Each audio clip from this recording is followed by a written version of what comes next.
Hello, and thank you for joining the Shatterproof Speaker Series. My name is Renee Barros, and I am one of the Community Engagement Directors for Shatterproof. By now, you have probably heard about our virtual event for Recovery Month, the Stronger Than Addiction Challenge. We are challenging everyone to choose an action to show how they are stronger than addiction, and then join us on September 26th as we come together as a community to celebrate our success. Here with me today is Corey O'Brien. Corey is a professional dancer, content creator, model, and advocate. In his career, Corey has performed for artists such as Iggy Azalea, Diddy, French Montana, Mariah Carey, and more. Corey has toured all over the world performing in different productions and has danced on shows such as VH1's Rupaul's Drag Race and was a contestant on MTV's Beyond Dance. Here's a clip of him in action.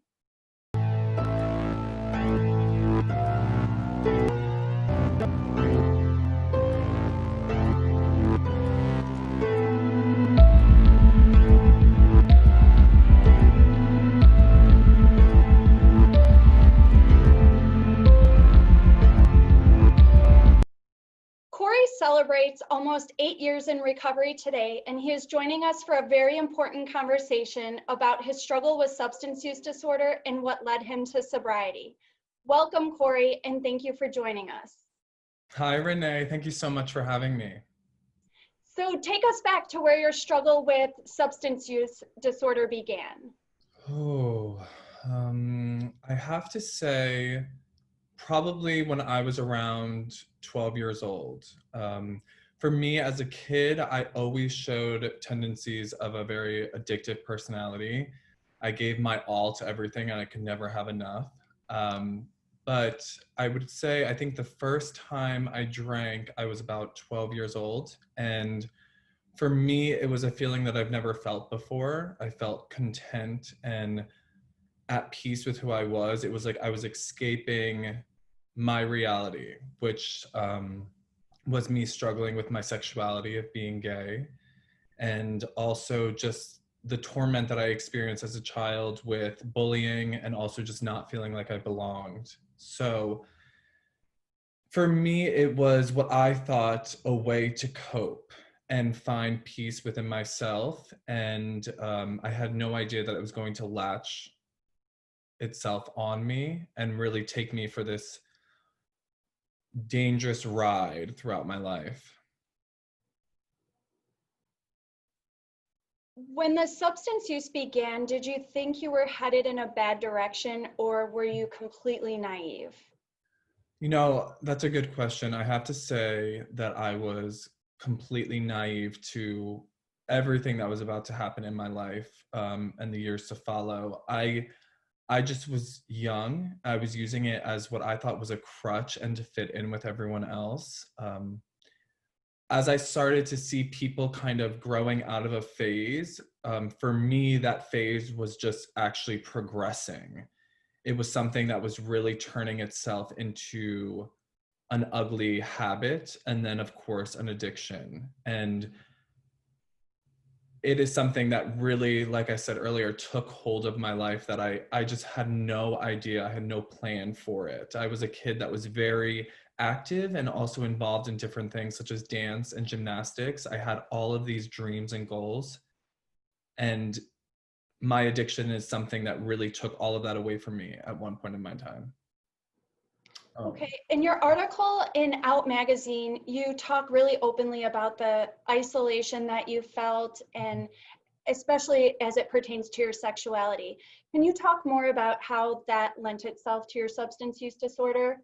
What you went through as a child that made you feel like you needed something to cope? Yeah, I mean, from as long as I can remember, I knew I was gay. And I also knew I was quote unquote different because everyone around me, all of my peers reminded me that I was different in the way that they treated me and ostracized me. I knew that I didn't fit in.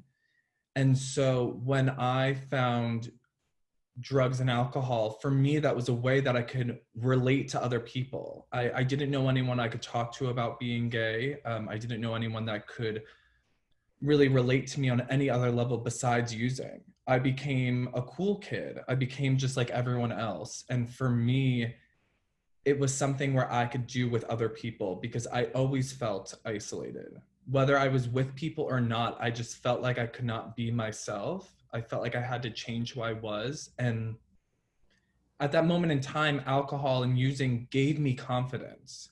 It did. It brought a side out of me that I felt like I always wanted to share with people. I mean, I like saying now that it wasn't confidence that it brought out of me. It was just lowering my inhibitions. And it was also just making me feel more comfortable to speak with people. Because in reality, when I say confidence, then years later, drugs and alcohol is actually what broke my confidence. It's what took that actually away from me. But as at an early age, yes, I felt very isolated because of who I was and my sexuality and just not knowing. I mean, as a kid, you're supposed to learn by looking up to people, and I just didn't have anyone to look up to that understood what I was going through. Or probably that you could even relate to, right? I'd imagine there. Yeah, like there was no RuPaul's Drag Race. There was none of all this stuff that I really, I love watching now, and I'm so thankful that that's out there for other young LGBTQ children. But for me, I didn't know anyone that was like me. Honestly, at an early age, like I started feeling like I was the only one that felt this way. I was the only one that felt the same sex attraction, and that was just like a really scary feeling. I'm 7, 8, 9 years old, and I just felt like not only was I different, but that there was something wrong with me. Okay. Yeah. So getting into it, you found comfort in drugs and alcohol, and it was naive. You didn't really realize you were headed down a slippery slope. Take Yeah. us through the evolution of your addiction, and at what point did you feel like the wheels fell off? You know, I am someone that has to learn on my own. And I was sent away around the age of 14 by my parents to go live with my grandma in New York. And I lived there because, they felt like they couldn't handle me. They were going through their own things. And that's when it just really started progressing. I started using more often. It was the first time I was ever with someone of the same sex. I was just treating life in such a way of, it was full speed, and I was a child. Like I was acting out with drugs and alcohol, and um, it was really scary. But I got to a point where I wanted to come home and I wanted to be with my family. So I did kind of shape up. But When you say shape up, what do you mean by that? um, gosh, Renee, you're gonna have me be really honest. I mean, I didn't drink as often. Okay. I became better at hiding it, which So is at so this point, you're beginning to understand that it's a problem, and yeah, because I mean, my parents were just telling me that I needed to stop, and I couldn't stop. And I was 14. Like, I wanted to just come home and be with my family. I wanted to be like every other kid. But like, there was something in me that wouldn't allow me to do that. Like, I was just like, I'm supposed to be on the Shape and Arrow. I'm supposed to be in school. I'm supposed to be dancing. But like, I'm picking up drugs and alcohol at 14 years old. Like I just can't put it down. um yeah, that's when I started learning how to lie and okay. how to become more deceiving in it, and a lot of false promises. But I even got sick of that to the point where when I did move back with my family in ninth and 10th grade, I got heavily involved back in dance, and I kind of put drugs and alcohol on the side, because I started gaining confidence in me. That's when I came out to my family, and they were so supportive. And I had some really great friends around me, and I was just so focused on going to college and dancing professionally. So that's got to be a really big moment in your life when you came out. Did you use drugs and alcohol to cope at that point?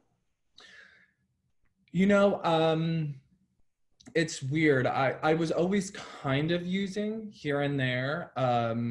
but I also, for me, I was like on another high because I came out to my family. I had a boyfriend, and that was kind of in place of drugs and alcohol at the time. It was just like I was living this euphoric, it was a euphoric feeling. So I wasn't as bad as I was, but I was constantly using. My boyfriend was older than me, so we would drink together. And when I talk about it now, it's such a whole other life. Like, I Sure. mean, I was living as an adult at 14, 15 years old. And I, after that relationship ended, I found myself running right back to drugs and alcohol. And it was like my first love that got away, and I was just so heartbroken. But I handled heartbreak different than other teenagers. I ended up going straight to rehab, and Okay. I was there only for about 2 weeks. I told my dad that I didn't need it, and he believed me. And So at this point in your life, your parents realized how bad this was for you that they put you in rehab? yeah, I was in therapy, and I was doing a program called Rehab After Work, where I would go to therapy at Monday through Friday after school. Mhm. Um, Also, still dancing 15 to 20 hours a week. So I was finding a bunch of ways to keep myself busy, but also not letting up on drugs and alcohol.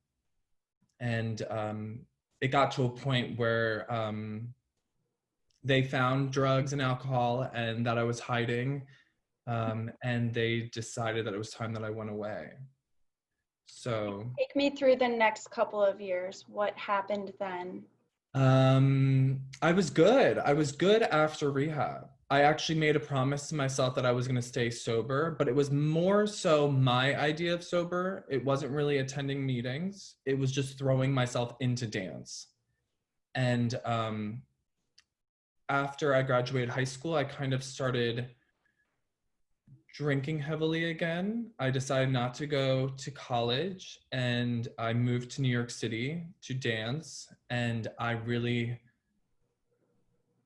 fell right back into old patterns. I was living in an apartment by myself. I was very lonely, and I started binge drinking. So I would wake up and I would drink. I would go and take dance classes, go to auditions, and then afterwards I would drink after. I felt like I needed the alcohol to get back to myself. I reminded myself of like the confidence that I thought it gave me. So I started going back into old ways. But and then I booked a job on a cruise ship, and I think that's kind of the cruise ship is the start to the end for me. Um, Even though I didn't get sober about 2 or 3 years after that, it was a lot.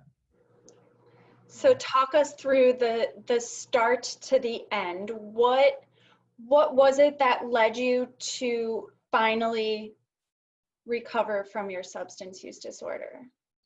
Um, I had everything I wanted on paper, so I was booking all these professional dance jobs. I was traveling all over the world. I was dancing for different artists, and I was also accomplishing dreams of being on TV. And um, I was drinking all day, and I was doing drugs constantly. The one thing is that I was really good at booking the job and getting it, but I was never good at keeping it. I was always fired from every single job that I had. I would have to find ways to make excuses as to why I was flying home from Brazil or Spain or Israel, and going to back to my parents' couch because it was just one thing after another. Finally, I was about 20, 21. I went to do a job in Israel for a year. And the first week, I was put on a drinking ban, actually, by my manager, because they were noticing that I was drinking a lot. And so, like I said earlier, as in my addiction, I always found ways to hide it. I always felt kind of proud of myself that I was getting over on these people because, you know, I was like, okay, I can perform, I can do my job, but still have my secret life. And in a way, did you feel like the success you had as a dancer compensated for your substance use Yeah, disorder? because I was just like, who else is doing this? Who else is capable of traveling all over the world and accomplishing all these dreams, but still being able to, you know, drink the way I do? Like, how do I have a problem? I don't have a problem. I had a problem. Like I absolutely did. And I just remember one day waking up and not remembering the night before. And as always, and I thought that maybe I um, I drank just in my hotel room and no one saw me, but I wrote about this in my letter in Out magazine. I kind of stumbled to the bathroom. I had blood all over my shirt and cuts on my face, and my managers came and spoke to me and told me that I was fired and I was going home. They didn't really give much detail about what I did the night before, but obviously, and to be honest, I don't know if I really want to know now, even still, but that is when I went home and my family told me I was going to rehab. And hopefully that is my final time of going to rehab. But that was about 8 years ago. Okay. So let's talk about stigma. Stigma surrounds addiction and happens to be one of the biggest barriers to treatment for people. Did you feel that while you were active in your substance use disorder? Did any part of you feel like if I don't want to go to rehab, I don't want to be that person, I don't want to be a failure, or Yeah, I mean, I definitely felt like I failed again.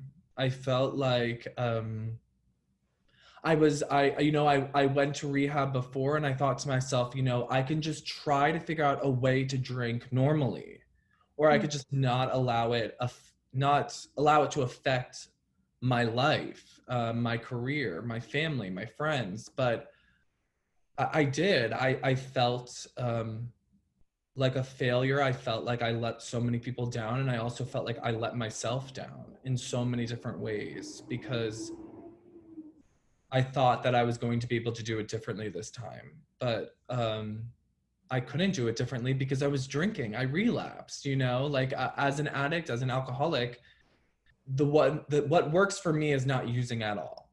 And so yeah, there's a lot of stigma around it. I mean, um, I was even embarrassed to tell people afterwards that I was sober and that I went to rehab. I just felt like a lot of people didn't understand. There wasn't a lot of people aren't educated on this.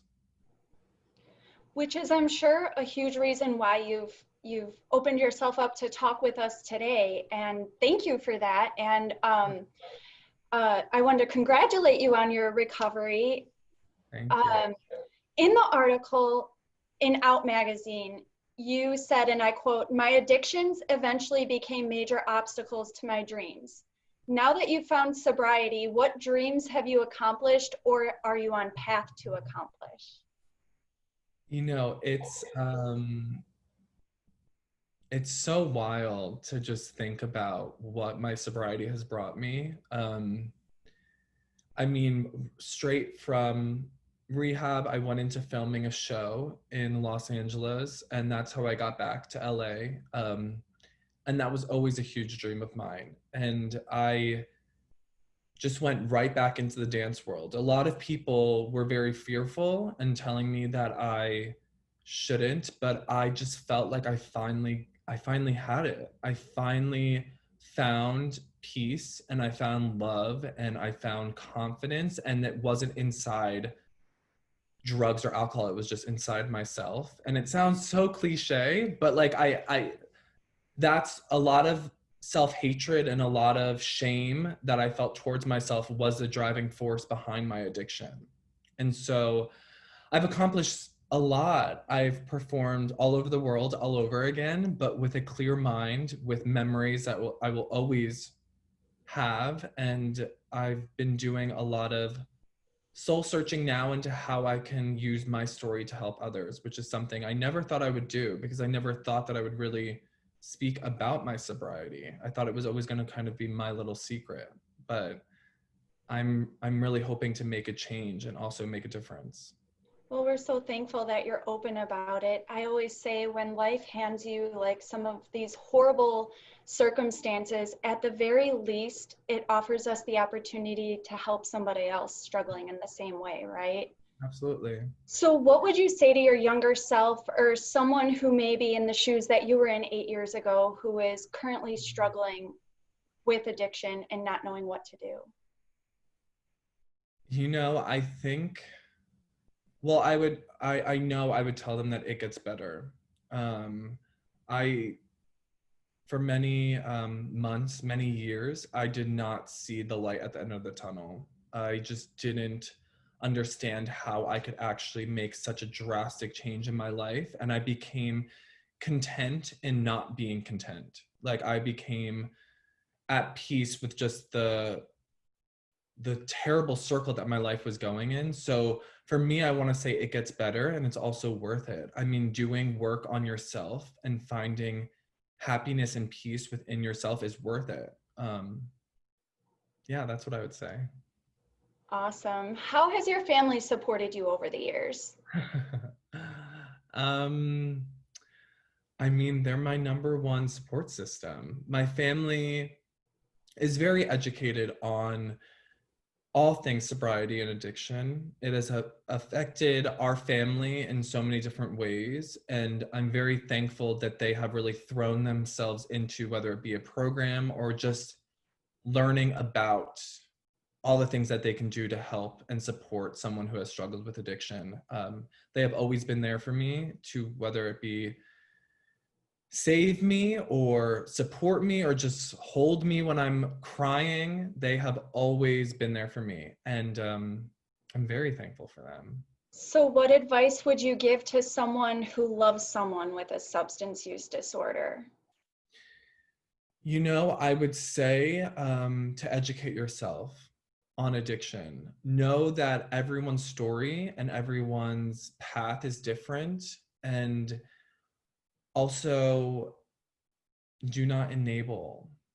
I have to say that, because you can love someone without allowing them to take everything from you.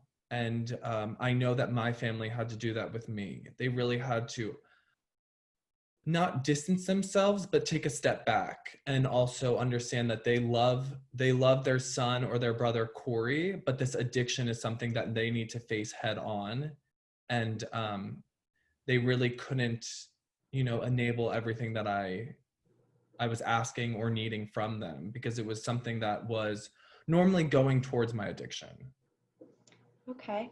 I know when we spoke before, you mentioned that your mom is a health and wellness coach, right? That had to help. She is. She is. My mom is an amazing person, and she herself has really found a lot of peace with not drinking, and also just educating herself on recovery, and also spreading the word to so many different women, and just really teaching people how to empower themselves and just love themselves for who they are, and understand that everything they need is inside them. And my mom has always been such a light in my life, someone I can always go to and talk to and ask for advice. And she always, always keeps me accountable. So sometimes I hate it, but I have found so much respect for my mom. And I'm so thankful I can call her my best friend.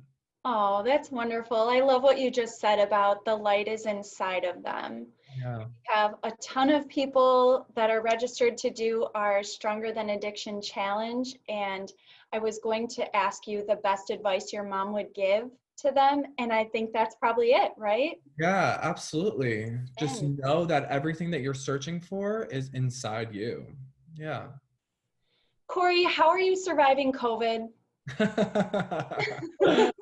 Oh my gosh. I mean, I just talk about all these amazing things, and then now, I mean, aside from doing amazing no, speaker series with Shatterproof, because I'm of sure. course. I mean, the speaker series has been something that has definitely been a form of escape that I can look forward to, and also just something that I can really, hold close to my heart and just be excited for the future. But if I'm being honest, COVID has hit hard for every single person, and it has been something that I have, even with almost 8 years of sobriety, I'm learning so much about myself and also my triggers and what I really need to just maintain a clear mind. So in all full transparency, it's been tough. But at the same exact time, I'm just trying to find things to be grateful for and thankful for. And I'm happy, I'm healthy, and I am constantly learning. What advice do you have for those who are in recovery, trying to navigate these unprecedented times with COVID? We are all isolated. We are all stuck inside. So understand that you are not the only one going through this. You are not the only one that is struggling. So reach out to people. Stay connected in any way that you can, whether it be family members, loved ones. I mean, there's Facebook groups, there's Instagram groups, everything that you can do to just stay focused on what is important, which is your recovery, which is your sobriety. And this feeling will pass. That's something I remind myself every single day, that this will pass. And you just have to stay focused and remind yourself one day at a time. So what tips do you have for someone who may not be in recovery but wants to support people who are in recovery? This is something I hear a lot when I talk to people, is that they don't like the isolation that they feel. They don't like not getting invitations to parties, or it kind of becomes an awkward thing. Can you talk more about that? Yeah, I mean, I love that you mentioned that, because for me, I've experienced that so much when I first left rehab and came back into the dance world or came back to LA. The number one thing is always invite that person.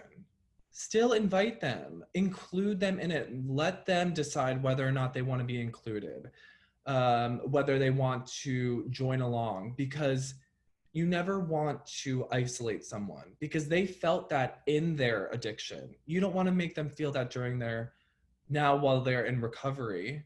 So I would always say, always include them. And also just think about other things that we can do. We have all these happy hours now on Zoom. Maybe we can have a mocktail hour. Maybe, we can join in on that fun and also make it available for everyone. For me, I think just educating yourself and also putting the time and effort into learning about addiction recovery, maybe even visiting Shatterproof's website and reading more. It's something that I think we should all do, because I feel like everyone has been affected by addiction in some way or another. Absolutely. So how'd you find us? How'd you find Shatterproof? I was wanting to align with an organization that had the same message that I did. And I also just did some research and I found Shatterproof. I loved everything that I read, and it was just really, I felt like it was my calling. I just released a letter in Out magazine about my sobriety, and I just wanted to do more. I wanted to educate people. I wanted to spread a message, and I wanted to shed light on something that I just don't feel like we talk about enough, and that is addiction. And that is ending the stigma surrounding addiction. So that's how I found you guys. And now it's been love at first sight. Oh, well, we're so happy you found us, and it's same feelings. The feeling is mutual. Thank you. So let's talk about the challenge. What are you going to do and why are you doing it? I am just going to what I feel most comfortable and also passionate about. And I will be doing a dance on TikTok. I will be, spreading the message of hope and inspiration, and just showing that I am stronger than my addiction. I'm stronger than addiction in general. And I want to invite other people to also do the same. Amazing. Well, thank you so much for taking time out of your day to chat with us, to be open. This does tremendous work for us in helping to end stigma, help more people seek recovery, and hopefully lose less lives. So thank you so much. Thank you And I so wanted much. to plug your website. Yeah. For more information about Corey, please visit www.coryobriononline.com. And for more information about the challenge, please visit www.shatterproofchallenge.org. Thank you again for being here. Thank you so much. It's been a pleasure.